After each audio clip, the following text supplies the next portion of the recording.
In a rain-soaked Manhattan, where power hides behind polished speeches and ink-stained secrets, one whisper can turn truth into a weapon and decency into bait. When a printer dies in an alley and a reformer's smile begins to crack, only one mind dares to trace the geometry of guilt back to its designer.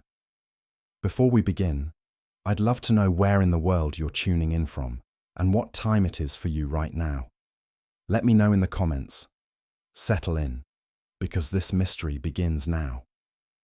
It was one of those Manhattan mornings that smelled of burnt toast and expensive irritation, the kind that belonged exclusively to Nero Wolfe.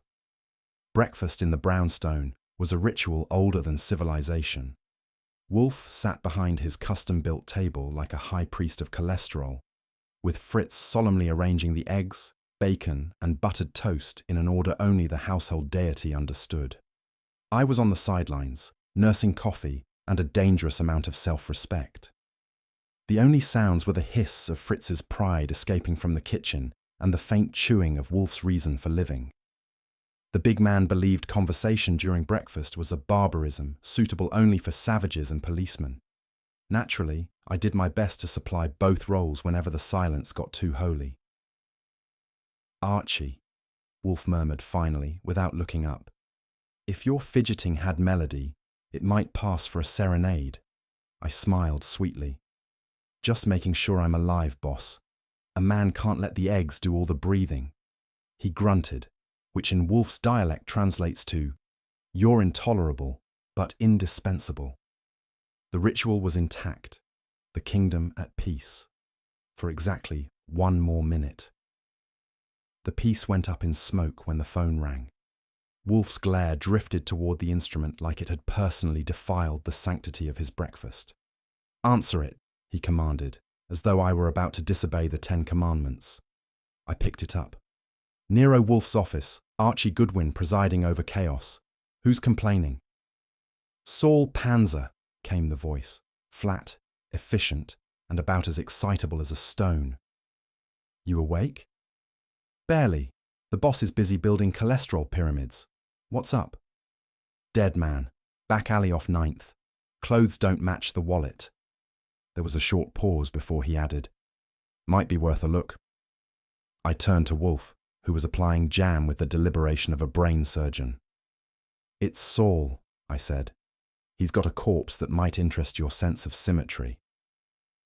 Wolfe sighed.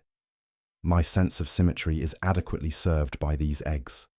Tell Mr. Panzer to exercise his own curiosity." But curiosity, especially mine, is a muscle that doesn't take orders. Saul gave me the short version, and it wasn't appetizing. A man, mid-40s, laid out behind a printing shop like yesterday's editorial, face battered, pockets cleaned, shoes too good for his company. "Patent leather," Saul said. "Italian. Not from the kind of feet that hang out near 9th Avenue. That was Saul. He could make a body sound like an expense report. When I hung up, Wolfe looked mildly put upon, like the world had dared to remind him of its existence. "Another specimen of urban incompetence?"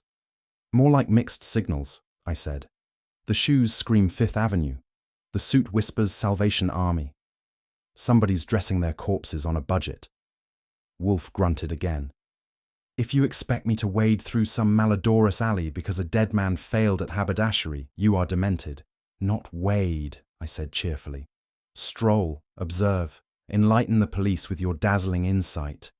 Think of it as field research for your next argument with gravity."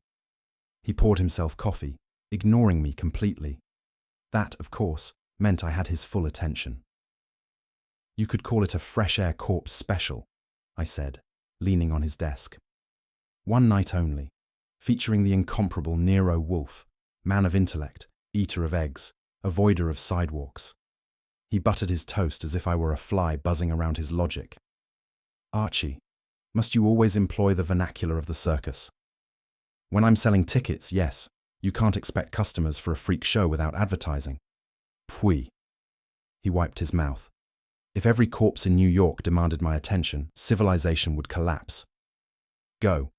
Tell Mr. Panzer to notify Inspector Kramer and let the police earn their wage for once. Meaning you're not interested? Meaning, he said in that glacial tone that could kill weeds, I have not yet finished my breakfast. That was the end of his patience and the beginning of mine. I had no doubt he'd think differently once the orchids were done listening to his logic. When Wolfe finishes eating, the universe resumes rotation. He leaned back, steepled his fingers, and began one of his culinary sermons disguised as moral philosophy. Archie, he said, crime, like indigestion, is the consequence of excess. Men gorge themselves on greed, ambition, and folly, and the city must suffer the colic. That's poetic, I said. You should publish it in the Gastrointestinal Gazette. He ignored the jab. We are surrounded by a civilization that mistakes appetite for purpose. That is why murder thrives. It is the ultimate spasm of disorder intruding upon structure. Fortunately, order, in the form of logic, must prevail, eventually. After breakfast, naturally, he lifted an eyebrow. You are incorrigible. True, I said, but curious. And right now, curiosity says there's a dead man with mismatched footwear waiting for a little structure. Wolfe sighed, a sound that could have flattened lesser men. Then go indulge it, if you must. He didn't look at me when he gave the nod, but it was there, the kind of reluctant consent that passes for affection in the Wolfe household. Don't expect me to follow, he said. You have a telephone, and I have sense. Right, I'll call when the corpse starts talking. That will be a first. He reached for the morning paper.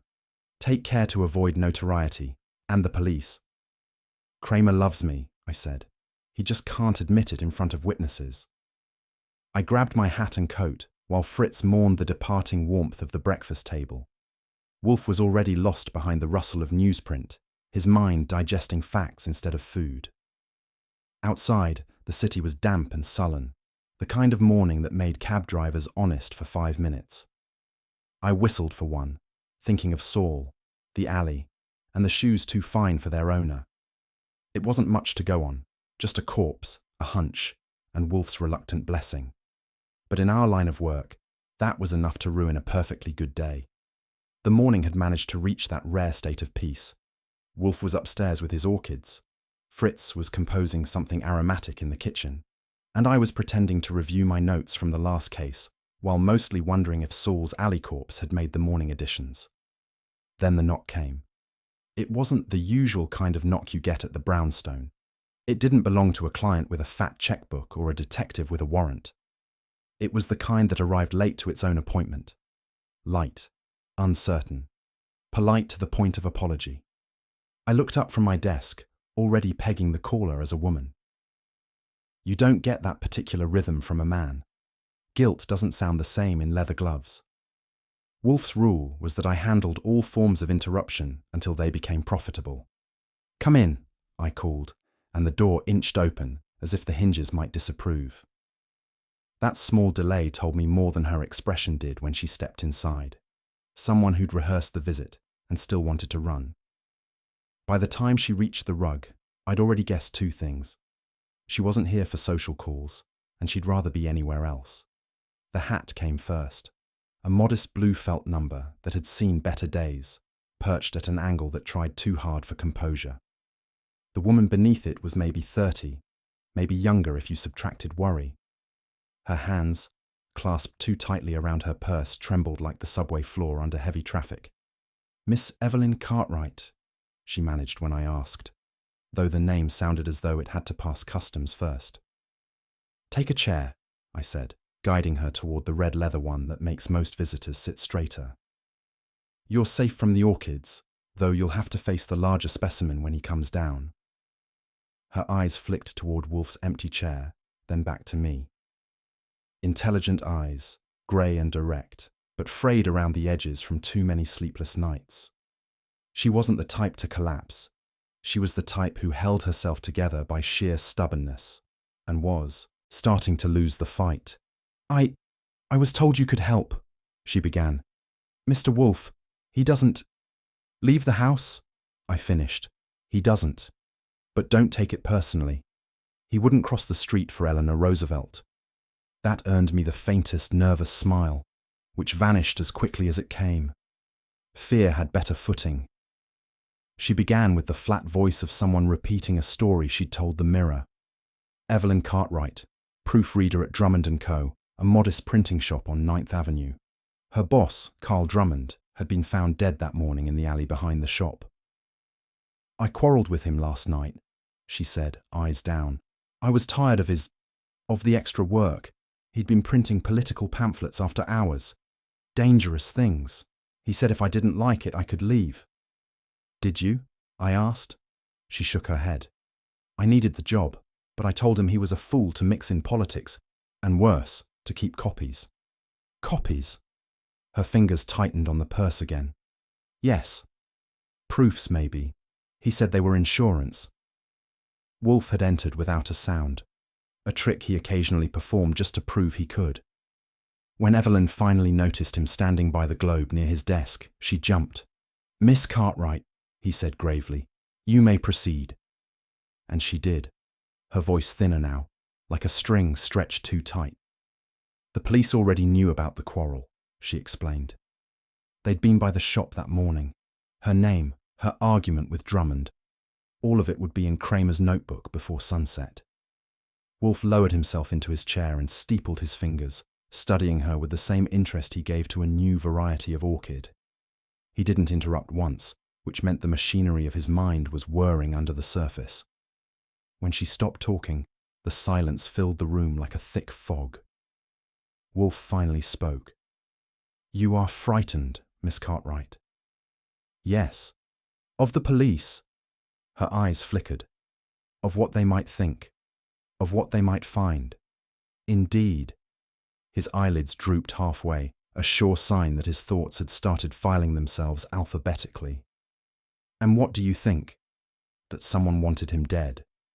An unimpeachable conclusion. "But why consult me?" She hesitated. "Because you find the truth.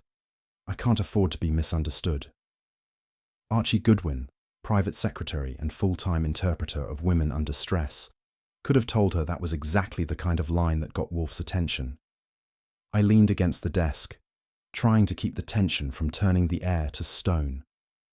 "Miss Cartwright," I said lightly, "does the name Saul Panzer ring a bell? He's one of our men. Found your late boss this morning. Noticed something odd. The shoes didn't match the suit." Her head jerked up. "What?" "Patent leather," I said. "High quality. Not exactly standard alley fare." For a split second her composure cracked, a flicker but definite. Then she smoothed it over, too quickly. "I wouldn't know," she said. I never." "Of course not," I said, keeping it friendly. "But the way you just reacted makes me think you've seen those shoes before." She went pale, biting her lip. Wolfe's voice intervened, soft but surgical. "Miss Cartwright, any tremor of falsehood will make your situation untenable. You will find that candor, though painful, is hygienic." She swallowed hard. "I only know that Drummond had visitors sometimes, well-dressed men. One of them wore shoes like that. I didn't think it meant anything." "Everything means something," Wolfe said, and she flinched as though he'd struck her with a sentence instead of a hand. Wolfe leaned back, half closing his eyes. "Miss Cartwright, I will take your case, but on one condition." She nodded too quickly. "Anything. You will speak the truth. Entirely. No omission, no embroidery. Truth," he said, his voice heavy with weight, "including the parts you would rather not recall." Her hands tightened on the purse again, as though she could strangle her secrets into silence. "You think I've lied?" "I think you have pruned your account," Wolfe replied. "A natural habit among humans, but a costly one in my office. Do you accept my condition?" "Yes," she whispered. Archie produced the retainer form and placed it before her. She signed it with a hand that trembled just enough to show the strain. Wolfe watched her, unmoving, his face as impassive as the mahogany desk that separated them. When she finished, He inclined his head slightly, as if the matter were now part of the natural order, filed under corruption, human. I walked her to the door. She thanked me in a voice that didn't match the gratitude. It sounded rehearsed, as if courtesy were all she had left. Outside, drizzle was falling, the kind that tried to pass for rain, but lacked conviction. She hesitated on the stoop, adjusting her blue hat. "Mr. Goodwin," she said softly, "if Mr. Wolfe can help, tell him I'll do anything." "I'll tell him," I said. "But take my advice. Keep that hat dry. It's the only thing in this city that still looks honest." That almost earned me another smile, but it died before reaching her lips. She turned and walked down the steps, her figure blurring into the misty grey of the street. I watched until the hat vanished, thinking that she didn't just leave worry behind. She left a question mark hanging over Wolfe's desk. When I went back inside, he was already reaching for the globe, the gesture that usually means he's rearranging the world in his head. "Archie," he said without looking up, "our visitor is a woman of intellect, burdened by conscience. Both, if mismanaged, are fatal." And that was Wolfe's version of a prophecy. The taxi dropped me off near 9th Avenue, where the street looked as though it had been dragged through an ashtray and forgotten. The printing shop squatted between a pawn shop and a bakery that smelled like despair covered in sugar. I stepped inside and got hit with the kind of odour that sticks: burnt paper, ink, and cheap tobacco, the perfume of guilt trying to pass for hard work. The sign above the door still read Drummond & Co., but the & Co. had peeled halfway off, like the company itself had packed up early. They'd had what the papers called an accidental fire last month. From the look of the black streaks along the ceiling, it had been more accident-prone than accidental. The presses sat silent, a row of iron lungs that had given up. A man behind a counter gave me the once-over and decided I wasn't here for business. He had the complexion of a boiled ham and the manners to match. I told him I was checking on a printing order for a client, which was true if you squinted hard enough. He said Drummond wasn't in. "Yeah," I said. "I heard he's been keeping odd hours lately." That made him blink. The smell of smoke thickened. The foreman, a wiry fellow with the kind of hands that could fold a secret into an envelope, didn't like questions. He kept glancing toward the back room as if the wallpaper might start testifying. "Mr. Drummond worked late," he muttered. "Odd hours, yeah. Didn't like interruptions." "People who work nights usually like company," I said. "Any visitors?" He hesitated, wiped his hands on a rag. "Sometimes. Men I didn't know. They paid in cash. I didn't ask." That line was getting old. I wandered among the presses, dragging a finger through soot and half-burned ink, until I found a desk in the corner that looked lived in. The papers scattered across it were innocent enough: invoices, proof sheets, a few coffee rings. But guilt leaves traces even when it's trying to act tidy. A couple of workers watched me like I might start printing subpoenas. One of them, a girl barely past 20 with ink on her cuffs, kept her head down too quickly when I looked her way. The shop felt nervous, like it had secrets written in invisible ink, waiting for the right light to expose them. Drummond's desk had a locked drawer. And in a place that looked this nervous, a lock was practically an invitation. I used my best combination of charm, brass, and a penknife to make the introduction brief. Inside was the mother lode: photostats, printing plates, and a neat little stack of envelopes sealed with rubber bands. Faces stared up at me, not Drummond's, but men in suits that cost more than the shop's rent. Politicians, businessmen, one newspaper editor I'd seen lecturing on ethics in the Gazette. Each face came with a caption, the kind of thing that ruins a reputation faster than an unpaid tax bill. Drummond had been running a sideline, an expensive one, printing blackmail pamphlets for anyone with money and malice. I whistled softly and slipped a photostat into my pocket for Wolfe's inspection later. If this was insurance, Drummond had been sitting on a gold mine covered in gasoline. The air felt heavier. Behind me, someone coughed. Light, nervous, female. I turned and the typesetter with the ink-stained cuffs was watching me. She flinched when I met her eye. "You're not police," she said. "No, just curious," I told her. "That's worse." She hesitated, then leaned closer, lowering her voice until it barely cleared the hum of the presses. "Mr. Drummond was scared lately. Not of the police, of someone else." "Any idea who?" She looked at the floor. "He said the man had a limp, used to come late, after midnight. That added a limp to the shoes and the alley. The pieces were starting to talk, even if they weren't finished forming sentences." "What kind of work did he bring?" I asked. "Pamphlets," she whispered. "Political ones. But Mr. Drummond stopped printing them last week." "Why?" She shook her head. "He said the next job might cost him more than money." Before I could push her further, she turned away, pretending to sort type. The conversation was over, and maybe her job, if anyone had overheard. I made a note in my pocket notebook, underlined "man with limp." The front door slammed hard enough to shake the window panes, and the temperature dropped 20 degrees. Only one man could do that without a weather permit. Inspector Kramer. He came striding through the shop like a walking red light, cigar clenched between his teeth, trench coat dripping. His eyes hit me like a subpoena. "Goodwin!" he barked. I should have guessed. "Always a pleasure, Inspector," I said. "You brighten up any crime scene. Don't get cute. I told your boss to stay out of this one." He jabbed the cigar toward me. "What's Wolfe got you sniffing around for?" "Pure civic spirit," I said. "We like to see justice done, preferably before lunch." Kramer snorted. "Justice can wait. You can't. Out." He gave me the look that usually precedes an arrest or an ulcer. I knew better than to argue. He had both authority and indigestion on his side. As I turned to leave, he called after me. "Tell Wolfe if he wants to play detective, he can apply for a badge. Otherwise, he'll answer to me." "I'll pencil you in between orchid sessions," I said, and pushed through the door before his cigar became a projectile.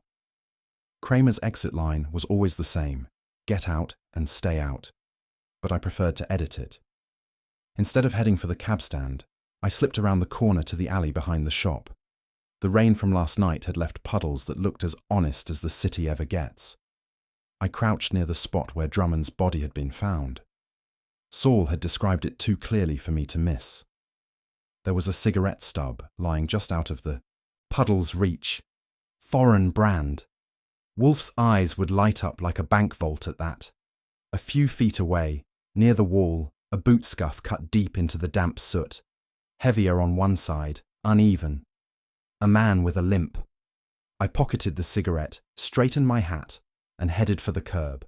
The case was starting to breathe and it didn't smell good.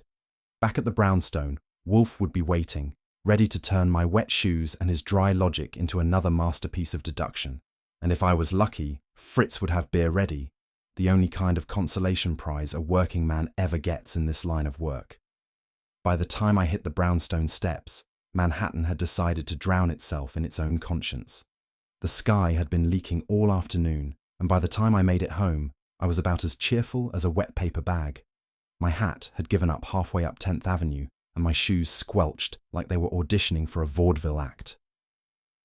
As I reached our front stoop, an unmarked taxi was just pulling away, tires hissing against the curb. Fritz stood in the doorway, his disapproval visible even through the downpour. He was holding a thick brown envelope as though it were ticking. "For Mr. Wolfe," he said, lifting it slightly. "No return address." That was never good. "Did you sign anything?" Fritz shook his head. "The driver said it was paid for in cash. He would not come inside." "Smart man," I said, stepping past him and leaving half the Hudson on the parquet floor. Wolfe hates rain as much as he hates politics, so I figured this package was about to ruin both. Upstairs, I could hear the faint rustle of the orchid room fan. Wolfe's piece was intact, for the next 30 seconds. When I entered the office, Wolfe was already sitting behind his desk, the envelope before him like a coiled snake. He was inspecting the seal with the same care a jeweler gives a counterfeit diamond. "Delivered anonymously," I said. No label, no fingerprints, no thanks. He nodded once. Open it, Archie. I did. Inside were a dozen photostats, crisp and deliberate, faces, signatures, and typed correspondence. I recognized some of the names. Businessmen with appetites that outpaced their morals, a judge whose fondness for private clubs wasn't purely culinary, and a newspaper editor who'd crusaded against vice while sampling the menu. Wolfe examined the stack with slow precision. His eyebrows inched upward the way they do when his mind starts sharpening its claws. Whoever sent this, he said, has impeccable timing and more nerve than most vertebrates. Also more sense, I added. If you wanted these secrets kept quiet, you'd mail them here too. Wolfe's mouth twitched. That was as close as he got to agreement. We went over the package like customs inspectors. No address, no smudge, no trace of origin.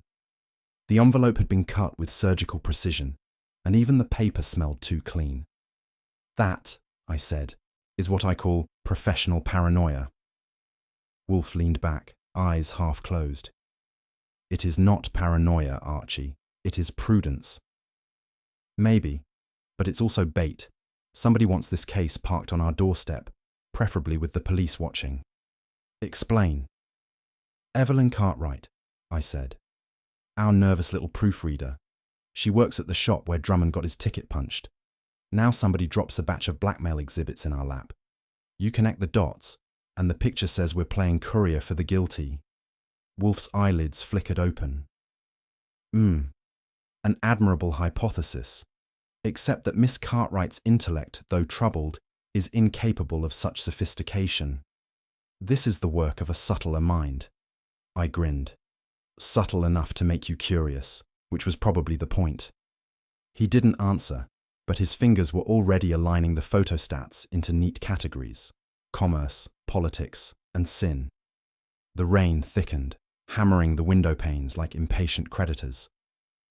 Wolfe poured himself a beer, sipped once, and then began one of his homilies on civilization's favorite vice. Vice, Archie, is the oldest commerce, he said. Older than salt, older than silk, and infinitely more reliable. It requires no invention, only appetite. I took a chair. And here I thought you preferred appetite in the form of Shadrow. He ignored me. Men traffic not in flesh or liquor or lies, but in concealment. Secrecy is the most profitable product ever devised. Then business must be booming, I said. New York's got more secrets than a confession booth on payday. His eyes opened long enough to aim a glare at me. Your levity is a weed in the garden of reason. Maybe, I said, but it keeps the garden interesting. He huffed, then pointed to the beer glass. Remove it. I obeyed. Wolfe's punishments were small but poetic. He settled back into his chair, staring at the documents like a man tracing the fingerprints of civilization itself. Wolfe was halfway through the pile when he stopped cold. His thumb rested on a letterhead embossed in elegant script, Committee for Civic Reform. Howard Kenrick, chairman. I leaned over his shoulder. Our reformist knight in shining press releases? The same, Wolfe murmured. And unless my eyes deceive me, this memo discusses payments to one Carl Drummond for private publications. That's our dead typesetter. Yes. For a moment, the air in the room tightened. Kenrick was running for mayor on a platform cleaner than Fritz's kitchen sink. If he'd been feeding Drummond hush money to print smear sheets, that platform just collapsed under its own halo. So we're not just dealing with blackmail, I said. We're dealing with politics. Pfui, Wolfe's lip curled. Politics is blackmail institutionalized. I couldn't argue with that. The rain outside had turned the city into a grey mirror, and somewhere in it, Kenrick's reflection had started to look a lot darker. I leaned against the desk. So what's the play? Kenrick gets tied to Drummond. Drummond turns up dead, and a stack of dirty paper lands on our table. Somebody's either cleaning house or setting fire to it. Wolfe tapped the memo thoughtfully. You assume the material is authentic.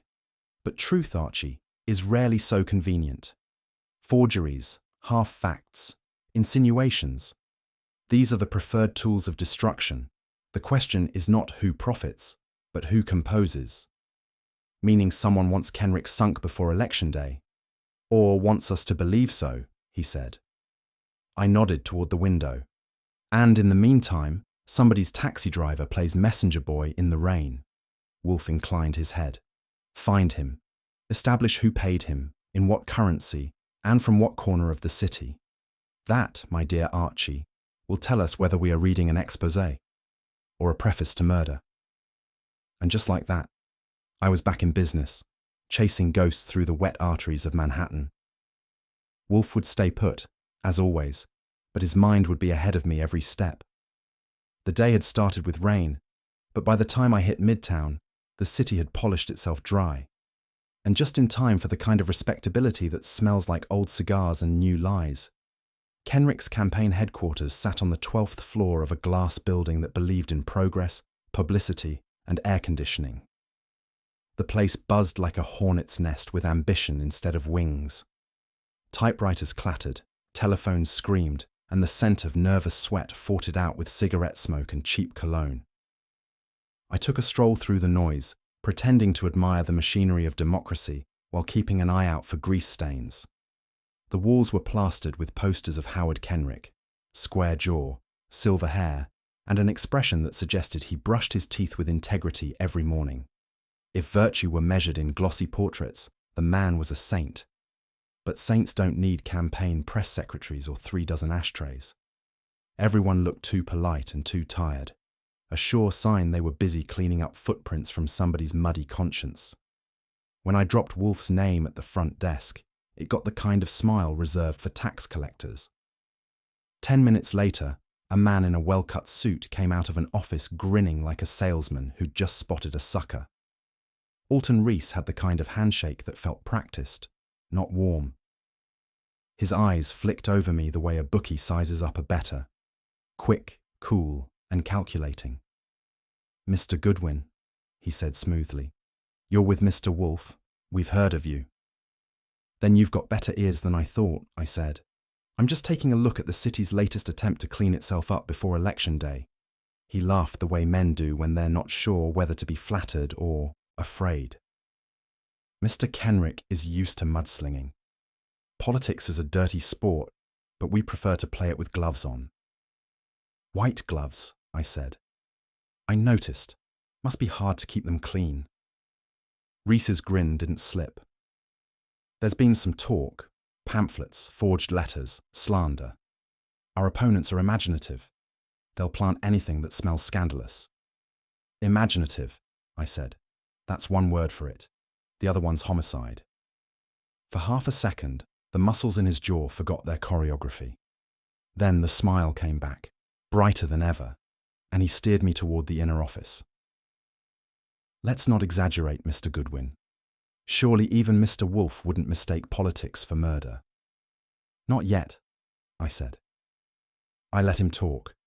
Men like Rees hate silence. It makes them think. I introduced myself as a freelance reporter sniffing around the Kenrick smear scandal. His chest expanded a good 2 inches at the word scandal. "You can quote me," he said, lighting a cigarette. "Every charge against this campaign is fabricated. We're running on reform, not rumour." I nodded. "Of course. But I hear the police already have leads, that they've traced the pamphlets to a certain printing shop." He exhaled smoke and confidence in equal measure. "They had help," he said before he could stop himself. Then, realizing what he'd let slip, he added quickly, "Naturally, the public deserves transparency.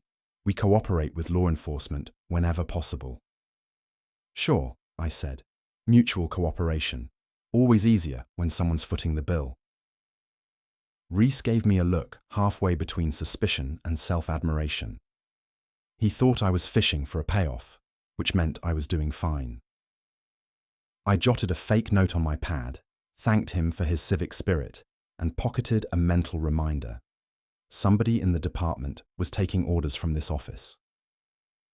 When I stood to leave, Rees gave me a wink that could have been either invitation or warning.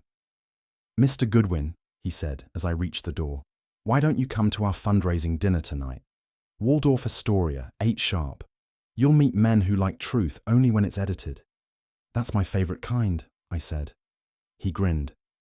"Good. Wear something respectable. This isn't one of those press affairs where everyone shouts questions. We prefer polite company." I could feel the hook sliding in. When someone offers you champagne with one hand, they're usually hiding the knife in the other. But Wolfe had taught me that bait is a compliment. "8 sharp," I said. "I'll even bring a napkin." Reese laughed too easily.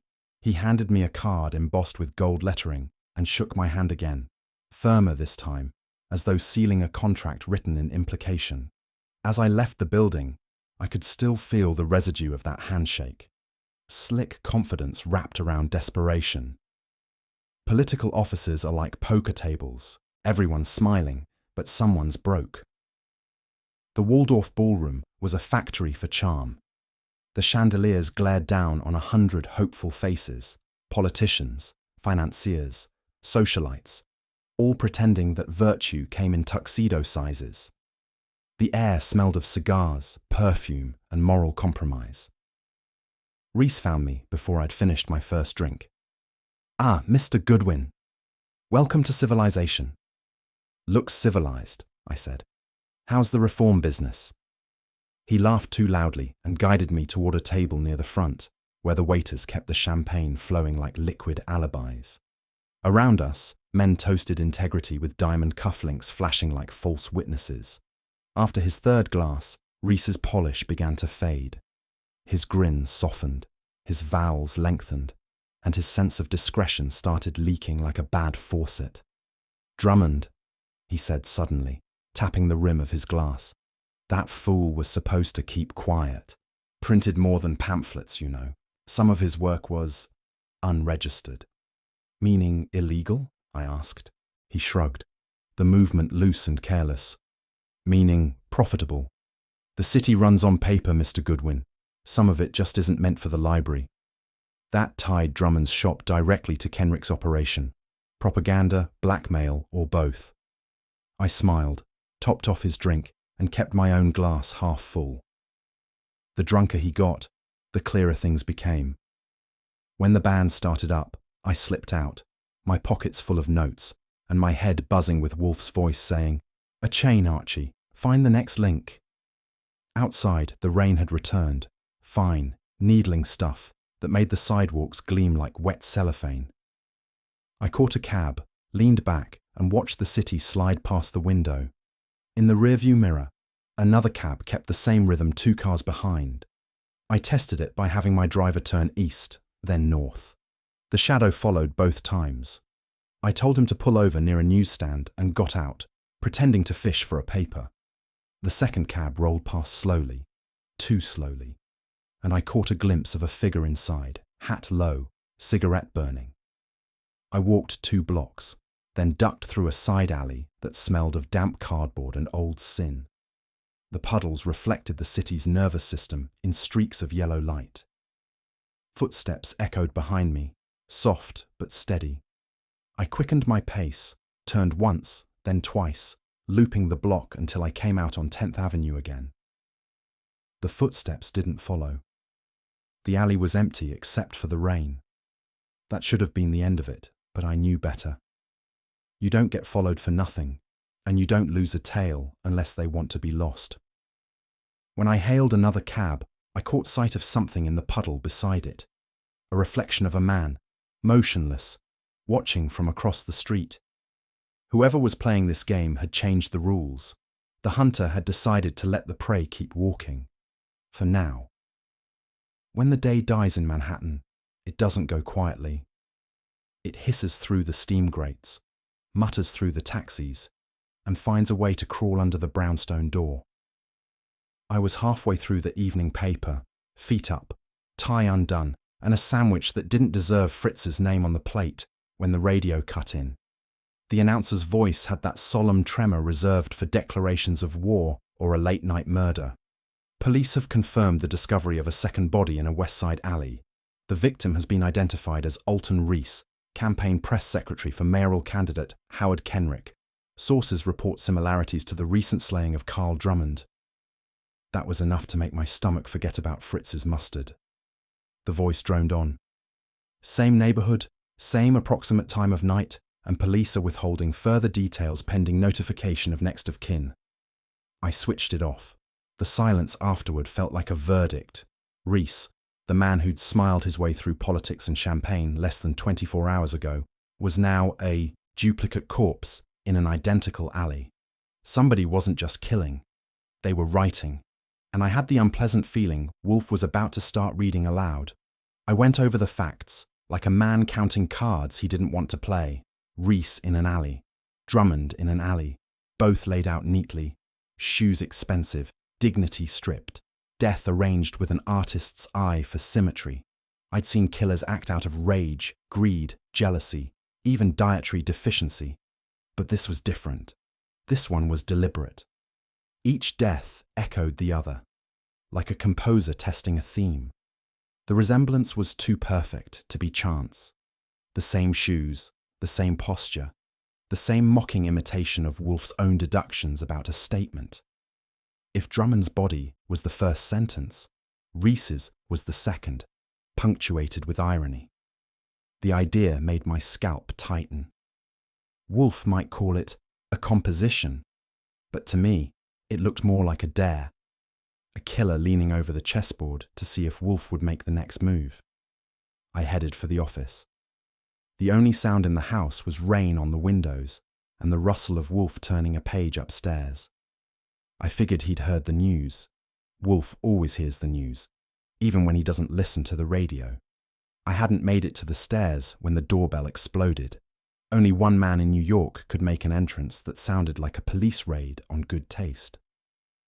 I opened the door to find Inspector Kramer in full thundercloud form. Soaked trenchcoat, cigar clenched in defiance of the weather, and the expression of a man who'd just discovered logic was taxable. "Where is he?" he barked. "Upstairs," I said. "You can wipe your feet or not, depending on how much you want Fritz to hate you." He pushed past me. "Don't get smart, Goodwin. I'm in no mood." "Then you're in the right house," I said. "We specialize in moods that start bad and get worse." He stomped into the office, dripping on the rug. Wolfe looked up from his desk, eyebrows raised but not alarmed. Kramer slammed his fist down on the photostat pile from last night. "Another one's dead. You're Mr. Reese. You satisfied? You two start digging around in something. People start dropping like flies." "Flies," Wolfe murmured, "are more discerning in their company." That did it. Kramer's face went the color of a bruised tomato. Kramer's tirade hit full storm level, but Wolfe sat unbothered, a mountain of intellect and ego in equal measure. When Kramer paused to breathe, or reload, Wolfe finally spoke. "Inspector," he said, voice cool as the rain outside, "your indignation is wasted. We did not kill Mr. Drummond, and we most assuredly did not kill Mr. Reese. Both deaths were inevitable, the second perhaps essential." "Essential," Kramer barked. "You call murder essential." "To the murderer's composition," Wolfe said evenly. "He is expressing himself. The repetition is not concealment, but emphasis. He wishes to be understood." Kramer looked like he might combust. "You and your fancy talk. 2 men are dead." "Precisely," Wolfe replied. 2, not 3, not 1. The symmetry is deliberate. He is making a point, Inspector.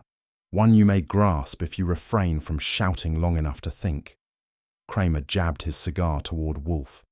"If I find out you're holding anything back—" "You will, as always," Wolfe interrupted, "but only because your grasp of inference is inferior to your grasp of cigars." Kramer growled something impolite and stomped toward the door. I offered him an umbrella he didn't take. When the door slammed behind him, the thunder outside seemed to echo it. Nature applauding temperament. A few minutes later, I found Wolfe in his orchid room, as serene as if Kramer had been a passing draft. The air smelled of damp petals and the kind of peace that money can't buy, but Wolfe insists on renting hourly. He was misting a rare Phalaenopsis amabilis, his expression distant but focused. I stood at the threshold, still wet from the storm, watching him treat flowers like souls in need of redemption. "Beautiful," I said. "Almost enough to make me forget there's a lunatic out there using alleys for footnotes." "Pfui," Wolfe said without looking up. "You exaggerate. Lunacy is an indulgence of the idle. Our murderer is industrious." "Then he's overqualified," I said. "Two identical corpses don't just happen." Wolfe adjusted a leaf, his fingers precise. "No. They occur when a mind capable of pattern meets a conscience void of restraint. It is composition, Archie, nothing so crude as coincidence." Outside, thunder cracked like a period at the end of a grim sentence. Inside, the orchids gleamed, alive, delicate, and utterly unconcerned with death.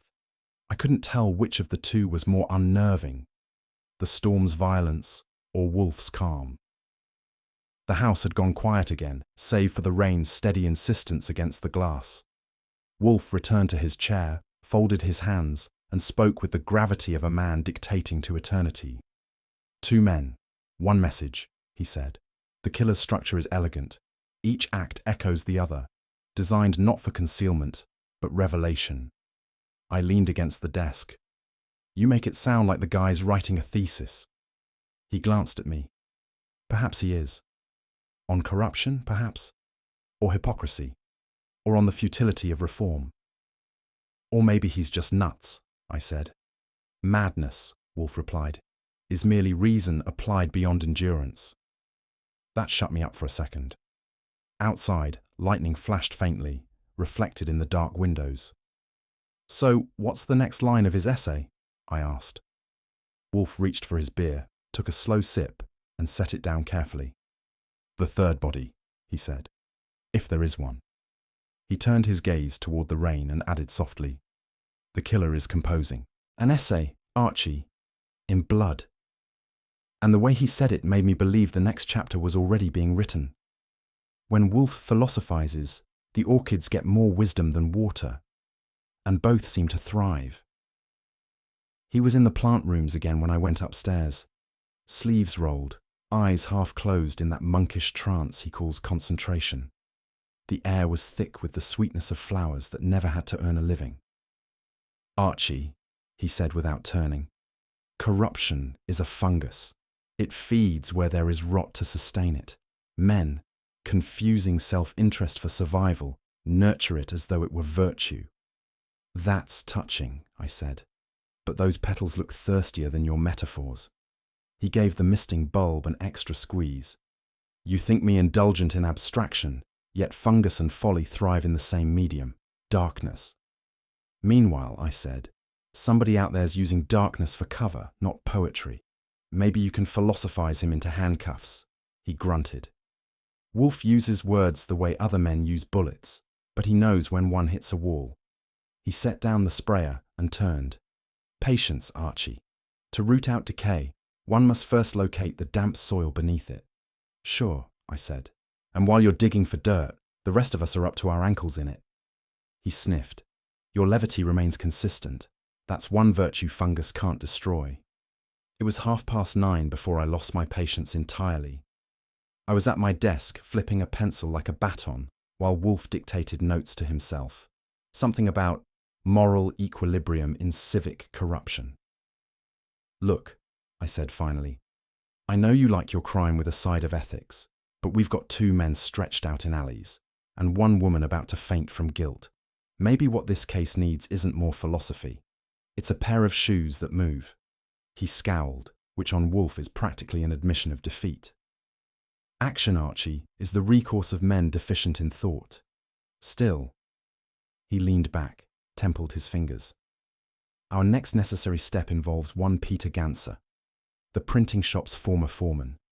The one with the limp? Just so. A man whose injury conceals more than fatigue." "You want me to go find him?" He sighed. "You insist upon turning intellect into exertion. Very well, seek him, but be circumspect." "Always am," I said, getting my hat. He gave me a look that said he doubted it, and was probably right. Finding Pete Ganser wasn't a stroll through Central Park. The Lower West Side at night has its own ecosystem. Tobacco haze, beer stink, and desperation fermenting by the gallon. I started at the printing unions. A clerk who looked embalmed in ink said Ganser had gone freelance, which in that neighbourhood means either gambling or hiding. From there, it was a tour of taverns with more flies than patrons. The regulars gave me the kind of looks reserved for tax collectors and teetotalers. By the third stop, I'd gathered that Ganser drank rye, cursed luck, and owed at least 2 men money he didn't intend to pay. The fourth stop paid off, a dive where the wallpaper had retired years ago and the piano was missing teeth. The bartender jerked his head toward the back. "Guy with the bum leg," he said. "Don't say I sent you." Ganser was hunched over a glass like it contained forgiveness. His eyes, pale and restless, followed me from door to chair. I bought the next round and smiled the way you do at a snake you'd rather not startle. "Mind if I join?" I asked. "Depends," he said. "On who's paying and what you already know." It took 2 more drinks before his tongue stopped pretending to be sober. Ganser wasn't much for narrative structure, but what spilled out had the ring of fear polished by whiskey. "Drummond," he said, voice low, "wasn't just setting type. He was setting traps, pamphlets, letters, dirt on the rich, blackmail by the pound. Reese financed it. Evelyn proofed the filth, said it was just politics. She didn't know half." "She knew enough to be scared," I said. He nodded. She should be. Drummond squeezed them both. Cash, favours, whatever he could print or threaten to. Then Reese got scared too. Started whispering to the wrong people, the underworld press. You know what that is? Newspapers without editors. "Editors with guns," he muttered. "You print for them. You don't get writer's block. You get buried." The look in his eyes wasn't bluff. It was a man seeing the end of his own sentence. "Who killed Drummond?" I asked. Ganser rubbed his leg. "Could have been Reese. Could have been the ones behind him. I don't want to find out which." He downed the rest of his rye. "Because whoever's cleaning house ain't done yet." The bar clock hit midnight, and the conversation started limping like Ganser's leg. He kept glancing toward the door, as if expecting someone, or something, to come through it. "You're nervous," I said. "That because you've got more to tell, or less time to tell it?" He wiped his mouth. "You don't get it, Goodwin. They're clearing the ledger. Drummond, Reese, I'm next in the alley." "Not if I can help it," I said, standing. "You're coming with me." He shook his head violently. "No, you don't understand. They don't like witnesses." I turned to signal the bartender for the check. When I looked back, Ganser was already on his feet, weaving toward the rear exit. I followed, but the alley behind the saloon was empty, except for puddles and cigarette smoke curling under the rain. No Ganser, no sound. Just the faint echo of a limp disappearing into the wet dark. I stood there a minute, listening to the city breathe. Somewhere out there, someone was keeping count, and the total had just gone up by 1 frightened man. When I got back to the brownstone, Wolfe was exactly where I'd left him. Seated, still, with that faint air of a man waiting for history to catch up. I gave him the report, the taverns, the confession, the vanish. He listened without interruption, eyes half closed, fingers steepled under his chin. "So," I finished, "Ganser's either running scared or lying dead. Either way, we're short 1 witness and long on confusion." Wolfe opened his eyes. "Not confusion, Archie. Clarity approaching visibility. The pattern requires but 1 more revelation." "You're smiling," I said. "That's bad news for somebody." He leaned back, content as a cat that had finished a canary and the canary's lawyer. "A fungus, once exposed to light, must die." "That's poetic," I said. "Who's the fungus?" He reached for his beer. "Let us see," he said softly. "If our next visitor blooms, we shall know." The rain drummed harder against the windows, as if applauding. I didn't ask who he expected, because when Wolfe smiled like that, the next knock on the door usually came with trouble wrapped in evidence. Dinner at the Brownstone is as sacred to Wolfe as the Constitution is to Congress, which is to say, often quoted, rarely interrupted, and never improved upon. Fritz had just unveiled a rack of lamb that could have brought peace to nations when the knock came. 3 hesitant taps, spaced like apologies. Wolfe froze with his fork mid-air, eyes narrowing in disbelief that the world dared intrude. "Archie," he said gravely, "if that is Kramer, you will convey to him my contempt in monosyllables." "It's past 9, I said. "Kramer doesn't knock. He barges." The knock came again, softer. I sighed, pushed back my chair, and went to the door. Standing there under the faint drizzle was Evelyn Cartwright, still in her blue hat, but without the composure that had once gone with it. Her hands trembled, and her voice, when she spoke, sounded like it had run out of courage halfway up the steps. "I had to come," she whispered. "Mr. Wolfe, I didn't know where else." Behind me, Wolfe groaned. "Phoy," he muttered. Human distress, like indigestion, never checks the clock. I ushered her in anyway. The lamb cooled on its platter as Fritz watched from the dining doorway, scandalized. Dinner, in this house, had been officially murdered. Evelyn sat on the red leather chair in Wolfe's office, twisting her gloves into something unrecognizable. Her eyes were rimmed with the kind of fatigue that doesn't come from sleeplessness, but from guilt. "I did it," she said suddenly. "I stole his keys, Drummond's. I went into the shop that night after everyone had gone. I'd found out about the blackmail papers, the letters, the photographs. I thought if I destroyed them—" She stopped, covering her mouth. "You destroyed all of them?" I asked. She shook her head. "No, only what I could find. Someone must have taken the rest later. Maybe that's why—" She broke off again, breathing unevenly.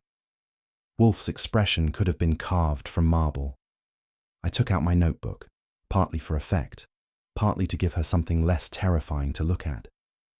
"Miss Cartwright," he said, "you embarked upon a crusade against vice armed with a key and your conscience. A perilous combination." "I wanted to stop him," she said weakly. "I thought, if I took everything, no one else would get hurt."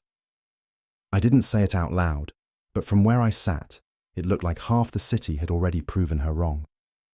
By the time she'd finished, Fritz's masterpiece was beyond saving, and Wolfe's patience wasn't far behind. He sat glowering at the untouched plate I'd brought into the office, fork motionless, knife accusing. "Madam," he said, "you have timed your terror most indecently." She blinked. I'm sorry, Mr. Wolfe. I didn't know—" "Precisely," he snapped. "No one ever does. The universe conspires to disrupt my digestion." I was about to intervene before he gave her a coronary, but Wolfe's tone shifted. The edge dulled, the sentences slowed. "Nevertheless," he added more quietly, "I perceive no artifice in you. Fear such as yours cannot be feigned. Sit. Compose yourself." Her eyes filled again, but this time the tears didn't fall. Wolfe gestured toward the plate. "Archie, remove this carcass before it becomes a symbol." "Yes, sir," I said, saluting with the tray. As I carried it out, I caught Wolfe looking at her not with irritation, but with something bordering on pity, a rare species in this household. When she had steadied enough to sip Fritz's restorative sherry, Wolfe began his autopsy of logic. His voice had cooled to its usual surgical temperature. "You, Miss Cartwright, were maneuvered," he said. "Your theft was anticipated. Your conscience made you predictable. Whoever orchestrated this expected you to find the keys, expected you to act, and thus ensured that suspicion would fasten upon you like a leech." Her hand flew to her mouth. "But how? Why would anyone—" "Because guilt is the most efficient camouflage," Wolfe said. "Drummond's death absolved you of one crime and implicated you in another. Ingenious." I leaned forward. "You're saying she was bait?" "Precisely. Used to divert the scent from the true quarry." The rain outside ticked softly against the windows. Evelyn stared down at her gloves, realizing that innocence can be as dangerous as guilt when someone else is doing the planning. Wolfe regarded her with what, for him, counted as compassion. "Your misfortune, Miss Cartwright, is to have been honest in a dishonest arena. You may leave now, but do not leave the city." She nodded, dazed. "Yes, Mr. Wolfe." When the door closed behind her, I poured 2 beers, one for him, one for the detective who did all the legwork. Wolfe took his as if it were communion. 3 men, he said, Drummond, Rees, Ganser, each connected by trade, each complicit in commerce, unfit for sunlight. One prints lies, another publishes them, and the third profits. Now all 3 are dead. "Convenient," I said. "Whoever did it's saving us postage." He ignored me. "Their deaths, Archie, form a design. Not random slaughter, but composition, a geometrical crime. Observe the symmetry, the alley, the posture, the shoes.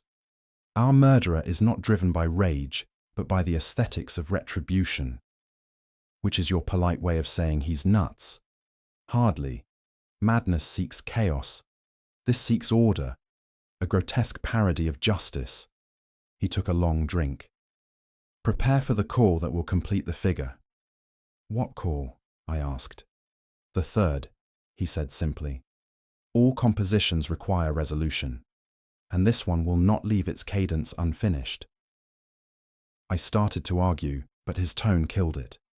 Wolfe might have been talking music, but I knew he meant death. It came just past midnight. The phone's ring sliced through the stillness, like bad news always does. Wolfe was still at his desk, eyes half closed as I picked it up. "Goodwin speaking." The voice on the other end was clipped, official, and wet with rain. "We've got another one, same location. Name's Pete Ganser. You'd better tell your boss." I didn't need to. Wolfe had already opened his eyes. I hung up slowly. "Well," I said, "you called it. Ganser's joined the alley club."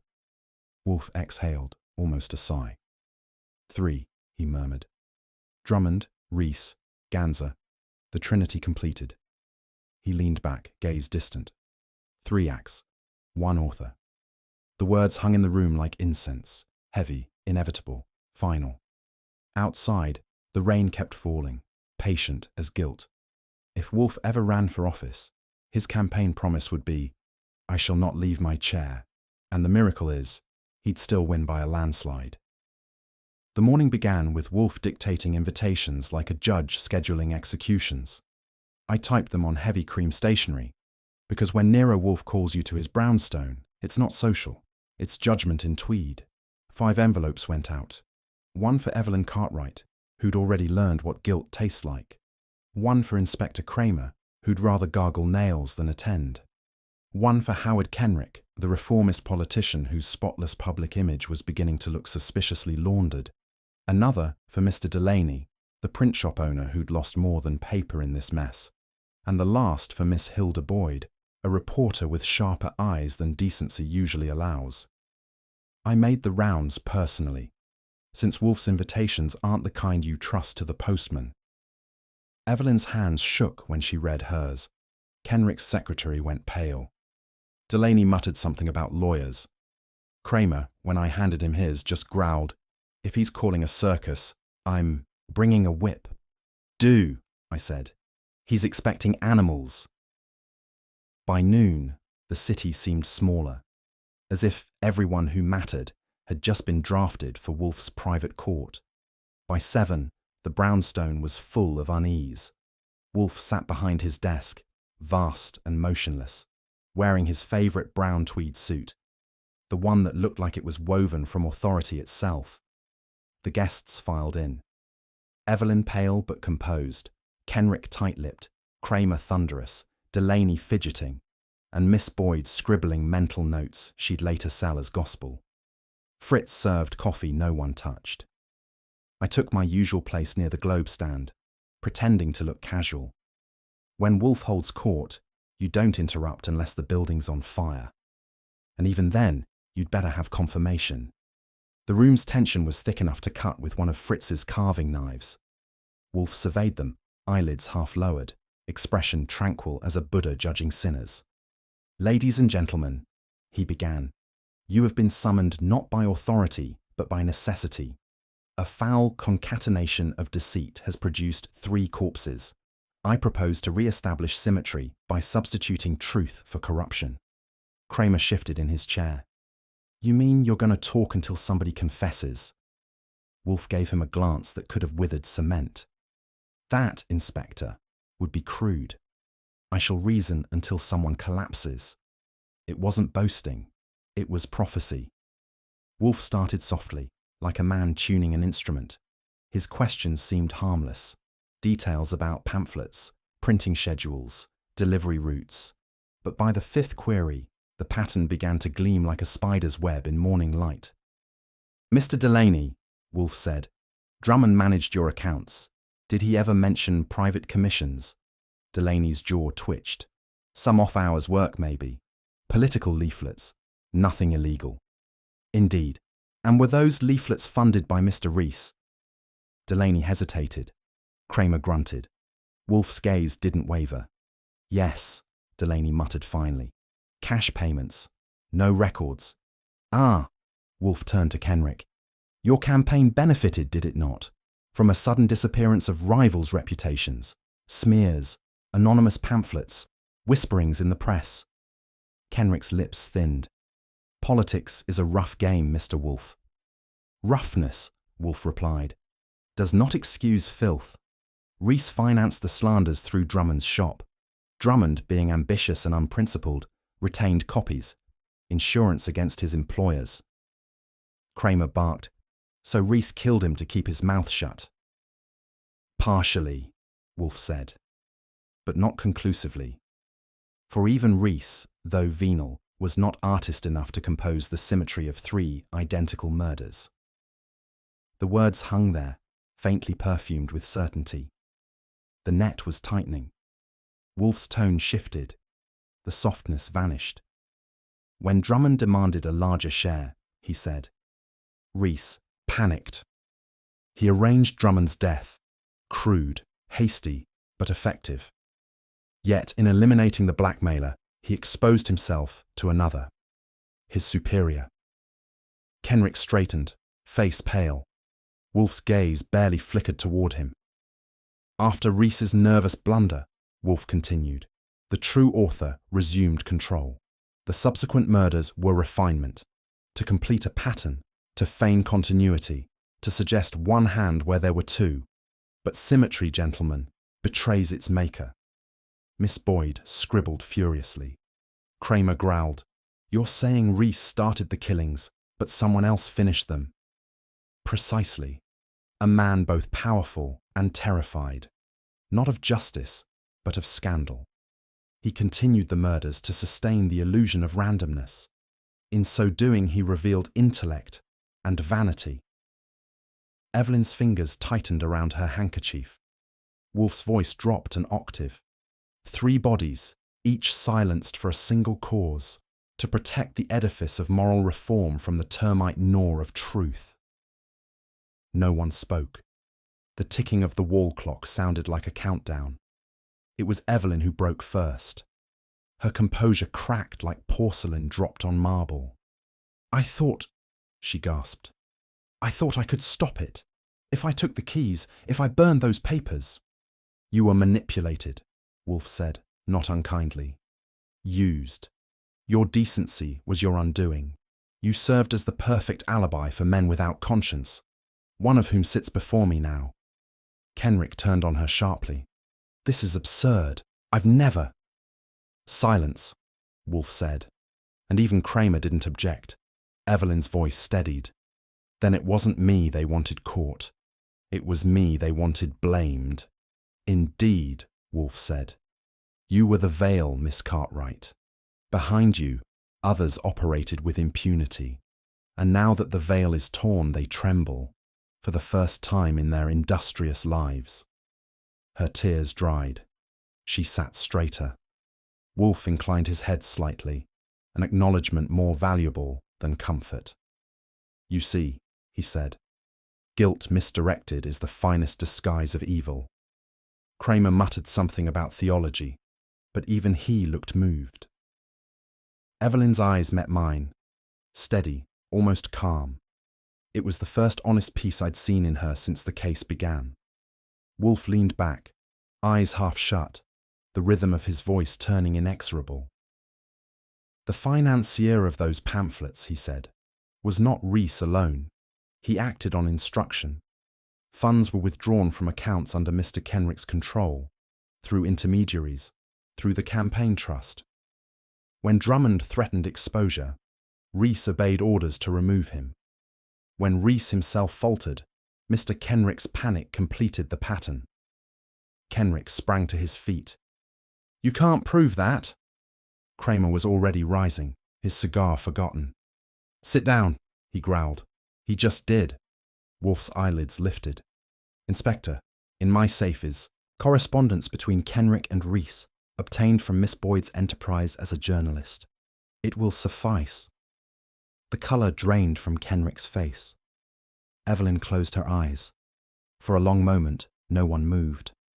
Then Wolfe said, almost gently, "Ambition, when coupled with fear, is the deadliest fungus. It consumes both power and soul." Kramer cleared his throat. "All right, Wolfe, you've had your sermon. I'll take it from here." Wolfe nodded once. "Do so. And Inspector, order has been restored." Kramer grunted, half in respect, half in resignation. As the guests filed out, Wolfe reached for his beer. "Archie," he murmured, "kindly remind me never again to involve myself in politics." "Sure," I said, "until the next corpse votes for it." When Wolfe restores order, it isn't with thunder or handcuffs. It's with a word, a look, and the slow pour of logic that drowns everyone else in truth. Inspector Kramer stood in the middle of Wolfe's office, looking like a man who'd swallowed his own cigar. His hat was in his hand, his temper somewhere under one of Fritz's rugs. "All right," he said finally, his voice gravelly. "You nailed it. Every blasted piece fits. Satisfied?" Wolfe, of course, was beyond satisfaction. He inclined his head with the modesty of a Roman emperor accepting tribute. "I am gratified," he said, "that reason, however belatedly, has prevailed." Kramer grunted. "Reason, hell. You and your fancy words. If I ran my department like you run your house, the whole city'd fall apart." "Archie, that's me," piped up. "The difference, Inspector, is that he'd never let you in." Kramer shot me a look, then back at Wolfe. "You're a swell pain, but I'll say this, you don't miss much." "That," Wolfe said dryly, "is not praise. It is mere acknowledgement." Kramer put his hat back on like it weighed 40 pounds. "Next time I get a mess like this, I'm locking you both up first." We didn't tell him there'd be a next time. We both knew there always is. Kramer had barely cleared the door when another knock followed, softer, more civilized, but no less unwelcome. Fritz announced the caller as a gentleman from Mr. Kenrick's committee. The man who entered looked like he'd been trained never to sweat, but the effort was showing. He carried a polished briefcase and an odor of expensive compromise. "Mr. Wolfe," he began, voice oily, "the campaign is deeply concerned about certain revelations. There's been talk of gratitude, a gesture, if you will, in recognition of your discretion." I leaned forward, interested. The last time Wolfe's discretion earned us anything tangible, it had come in the shape of a fat retainer. But Wolfe's face froze into that special brand of contempt he reserves for politicians, advertising men, and the word gratitude. "Sir," he said, "if your errand concerns money, you waste your time and my patience. The price of silence is guilt. I do not traffic in guilt." The emissary blinked, stammered, and wilted like a flower hit with acid. Archie Goodwin, lover of fair compensation, sighed. "So much for my share of that gesture." The man lingered a beat too long, as if hoping for a reprieve. Wolfe gave him none. "Understand me," Wolfe said, voice slow and judicial. Truth is not a commodity to be stored or sold. It is the sole agent of balance in a crooked world. When concealed, it festers. When revealed, it restores proportion. To stifle it for coin would be to barter integrity for arithmetic. The man swallowed. Mr. Wolfe, the amount— Pfui, Wolfe said, and flicked his hand toward the door. Your amount, sir, would not purchase a syllable of my disgust. I escorted him out, resisting the urge to pat his shoulder. On the street, he'd looked like a man who had just discovered virtue the hard way. When I came back, Wolfe was already settling deeper into his chair, eyes half closed, as if the lecture had restored his pulse. You might have let him leave the check first, I said. Then you could have refused it in style. His eyelids twitched. My style, Archie, is in the refusal itself. I didn't argue. He was right. And more irritatingly, he knew it. Outside, the last of the storm slunk away. The brownstone felt like a cathedral after confession, quiet, echoing, faintly smug. Fritz brought in Wolfe's beer, and the aroma alone seemed to signal that the world had resumed its proper orbit. Wolfe lifted the glass, studying the foam as though it held philosophical insight. The symmetry of justice, he began, is imperfect yet adequate. Human vice, like the city's drainage, is inevitable. It clogs, it overflows, it stinks, but eventually, it clears. Provided, I said, someone calls the plumber. Provided, he corrected, someone insists upon order. The law pursues crime, I pursue error. One seeks punishment, the other correction. The latter is more civilized. I leaned back, lighting a cigarette. You mean, when logic wins, civilization gets a gold star? He sniffed. Civilization, Archie, survives not on strength, but on clarity. Justice, when reasoned, redeems the chaos of appetites. That was Wolfe in full bloom, poetic, smug, and unassailably right. The beer disappeared in slow, majestic sips, the sermon in slower ones. I stood stretching. The case was over, the rain had stopped, and the air smelled halfway honest again. Wolfe sat content, the philosopher after battle. You know, I said, for a guy who calls democracy a collective delusion, you've got a soft spot for justice. Maybe you're allergic to democracy but hooked on moral order. His brow lifted, one majestic fraction of an inch. Democracy, Archie, is a marketplace of ignorance. Justice, at least, is a product of thought. Then we're doomed, I said. The city runs on ignorance. He raised his beer, solemn as a priest. The city stinks, Archie, but logic, at least, is fragrant. That was his idea of humour. I let it pass. The man's wit worked best on a delay.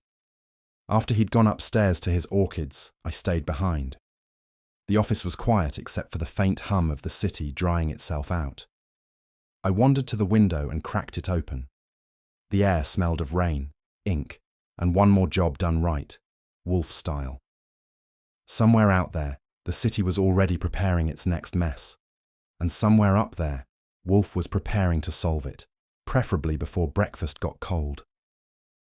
In the hush that follows justice, the city exhales. The rain has washed the pavements clean, but not the motives that stained them. Power hides its bruises well, and even truth, when uncovered, carries the scent of regret. Wolfe calls it balance. I call it the uneasy peace that follows a verdict too human to be perfect. Do you believe justice can ever truly be pure? Or is every truth tainted by the hands that reveal it? Let me know your thoughts in the comments, and if you enjoyed the mystery, be sure to like the video, share it with someone who loves detective stories, and subscribe for more. Not every case ends with applause, but the truth, once found, always echoes.